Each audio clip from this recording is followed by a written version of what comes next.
देखो चार्ज बिठाए ना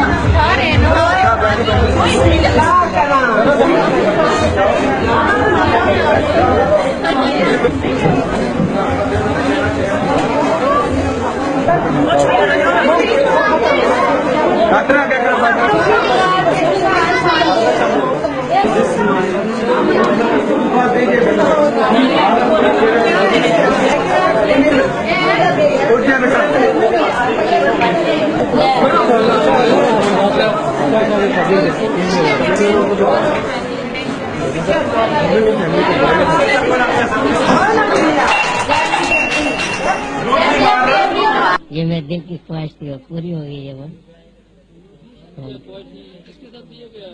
नहीं बस इसके साथ ही थी।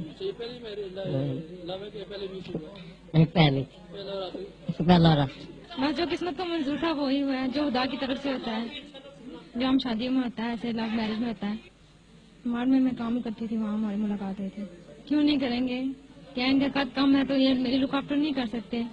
कर सकते, मुझे खुश रखेंगे, बस मुझे इनसे ये उम्मीद है कि मुझे ये खुश रखें और कुछ नहीं। कोई बात नहीं, उम्र का फर्क क्या है तो हमारी पसंद है, उम्र का फर्क क्या कहता है, दिल होता है जवान उम्र में क्या रखा है।